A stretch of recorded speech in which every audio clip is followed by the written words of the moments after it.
নমস্কার বন্ধুরা, আশা করি সবাই ভালো আছেন। আজই চলে গেছিলাম কোট কিনবো বলে চলে গেছিলাম, কিন্তু ভেবেছিলাম নিউ মার্কেটে গিয়ে কিছু কোট দেখব। কিন্তু মেট্রোতে বসে একজনের সঙ্গে আলাপ হয়ে তিনি বললেন একটা জায়গায় যেতে, সেখানে নাকি খুব ভালো ভালো আছে, কোট আছে। তার কথা শুনেই চলে গেলাম এই মার্কেটটায়।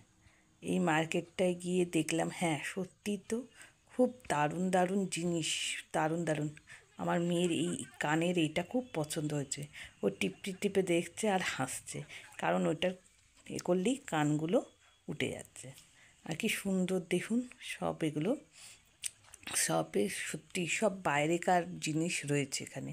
কত সুন্দর সুন্দর সাজানো, আমার খুব পছন্দ হয়েছিল। এই জায়গাটি হলো ওয়েলিংটন। জায়গাটার মধ্যে গিয়ে আমরা জিনিসগুলো, কোটগুলো দেখে খুব পছন্দ হচ্ছিল। কোটগুলো দেখেই আমি, আমার মেয়ে বলছে, বাহ বাহ কী সুন্দর কোটগুলো, এত সুন্দর সুন্দর কোটগুলো যে কিন্তু যেই দেখছি সেটাই পছন্দ হচ্ছে, মনে হচ্ছে সবই নিয়ে নিই। কিন্তু এখানে কোনো মার্কেটিং চলে না, এখানে পুরোটাই ফিক্স দাম, কোনো এ করতে পারবেন না। অল্প দোকান, কিন্তু সব দোকানের জিনিসগুলো খুবই ভালো। আমার মেয়ে বললো গায়ে দিয়ে দেখো, আমি গায়ে দিয়ে দেখছিলাম একটুখানি কোনটা ভাল লাগে আমার।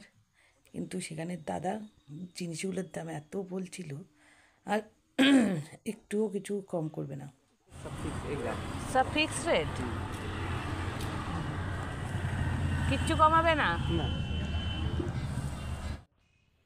তারপরে আমরা ওখানে আর দেখে আমাদের দামে পোষায়নি বলে আমরা আবার এগিয়ে গেছি। গিয়ে দেখছি কত সুন্দর সুন্দর সব জিনিস, কিন্তু আমি তো কোটই কিনবো, তাই জন্যে আর একটা দোকানে চলে গেলাম। কিন্তু সেখানে গিয়ে কোটগুলো দেখেও পছন্দ হচ্ছিল। খুব দামটা বেশি না, এখানে দামটা ঠিকঠাকই ছিল। তা আমরা দেখে একটু দাম দর করে এখান দিয়ে দুটো কোট নিয়ে নিলাম। তা এখানে একটু সস্তা হয়েছে এই দাদার দোকানে আমার কোটটা নিতে। এইখানে যেতে চাঁদনিতে নেমে একটু হেঁটে গেলেই এই জায়গাটা চলে যাওয়া যাবে। তারপরে একটু মোমো টোমো খেয়ে নিলাম, খেয়েটে নিয়ে আমরা নিউ মার্কেটে গেলাম। ভিডিওটি ভালো লাগলে একটা লাইক কমেন্ট অবশ্যই করবেন। থ্যাংক ইউ, টাটা, বাই বাই।